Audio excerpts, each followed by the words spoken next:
So recently on the Wampler Pedals Tone Group page on Facebook, I have seen several questions about my breadboarding procedure.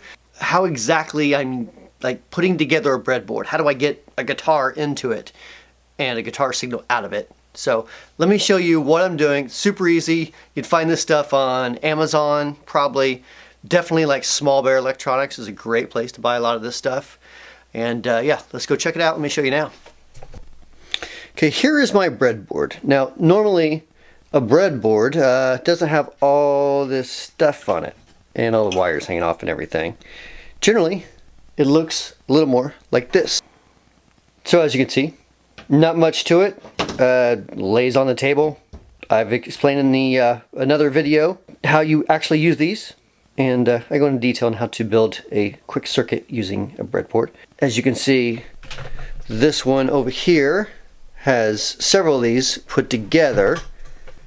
So yeah, let me show you what's going on there. First things first here. Now, this box here, I have jacks mounted. So I've just wired jacks to ground. Got the signal, which would be the plus, you know, that it goes, that's like the in, that's like the out. Actually, I'm wrong. White's out, red is in. Then I have this switch here. That switch is going to, you know, turn it on and off, much like a stomp style switch would. In fact, exactly the same way. So I have those wired in just like you would wire a pedal. Millions of wiring diagrams online if you're not sure how to do that. It's very simple. That's just an old enclosure, part of an old enclosure. Folded sheet metal. These deals here are actually joist hangers. I know it looks pretty flaky, pretty wonky. That's because, and it's on a piece of wood too, I'll explain that in a minute. But the reason for the joist hangers is because many years ago, whenever I was starting out in my 10 by 10 room in my garage, that's what I had laying around. And so that's what I drilled some holes in to mount pots on and switches on. Since I'm kind of a quirky kind of guy, I don't like to change that. I think there's like some mojo in it. Actually, I don't think it's mojo. I just think that it's, I don't know, it's comfortable to me. I like it that way. Let's see here. Got the power going into it. Everything's connected, so like I've explained in the other breadboarding video, it's all connected, so when you wire circuits up, it works with power and ground. You can see, like, here's another switch that has wires going everywhere. I just kind of fold them out of the way when I don't need it. And I have my potentiometers, of course. They're just color-coded just for me to be able to look at it easier. You don't have to do that. It just helps me sometimes. And I don't do it with all of it either. Then I have a couple cabinets where I keep some potentiometers. And another cabinet here with some other potentiometers. General parts bins there. There and there. And yeah, that's my hairdo. More parts, a paintbrush to get rid of dust off of amps. And my glasses. Anyways, that has nothing to do with breadboarding. So let's go back and look at the breadboard. So as you can see, it's really just pretty basic. It's you can buy all these pots, all the switches, everything like that. Like I said, Small Bear is one of my favorite places to go. If I'm on Amazon, I will see if they're on Amazon as well, because I don't know, sometimes it's just easier to just buy everything from Amazon if I'm already buying other stuff. And plus, as a Prime member, it's free shipping. The board. So let me talk about the board. So the reason for the board is because it's mobile. I can pick it up. The reason why I would want to actually pick that up, let's say I have a circuit built. I'm like, oh, I got to test this guy. We got to test it quick. So I will put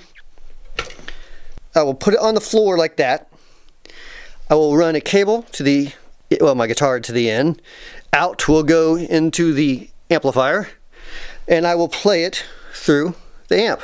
Might play it through the Vox, then maybe through Hot Rod Deluxe, got a Bassman, got a Mesa Boogie, got an Egnator tweaker, got a PV Classic 30 back there, some 212 cabinets, got an orange, of course the Bravado, we have a twin, we have a deluxe reverb, we have a PV Classic 50, and Brent Mason overlooking it.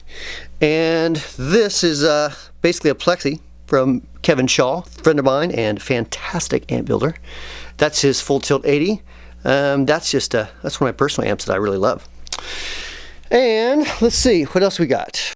We have a Fender Blues Junior that's kind of in the middle of being modded right now. Actually, it's just got the cap strained right there. That's the reason for the jumper cable. And if I need to, I got a bunch of crap in here. Got a Black Star, got an AC30 back there. I have you can't see it because it's dark, but I have a Tyler amp, so it's kind of like a Princeton type of thing. If I need, you know, like a solid state type of thing, I've got that little Fender in there, little Fender Frontman 25. I do like to test it with solid state stuff as well. And in the other room, I had that Line 6 Spider that I did a video about, I guess it's been a month or two now, huh? And so yeah, that's basically what I'm doing. So I hope that gave you some insight into what I'm doing with the breadboard, how I'm using it with different amps and designing things, and how I'm getting guitar signal in, guitar signal out, and why it looks so wonky, because it does look, yeah, it looks a little jacked up, I know. But I dig it, I like it, it's fun, it's my little private place, and I have fun with it. So thanks for watching, hope you like this. Please consider subscribing if you like my videos. If you don't like my videos, please consider subscribing anyways. And we'll see you next week or a day or two or soon with another video. Thanks for watching. Oh, one more thing before I go. I watch a lot of YouTube videos, and I have some friends that make YouTube videos, but this applies to just even people outside of guitar industry. Like, so if you make YouTube videos, can you please do me a favor? It's very distracting whenever someone's looking at the viewfinder the entire time. And it's just kind of awkward and weird, because I'm expecting you to look at me, but instead you're like looking over at, like, I don't know, your friend or something. I don't know what you're looking at. I guess the viewfinder, but yeah, maybe work on that.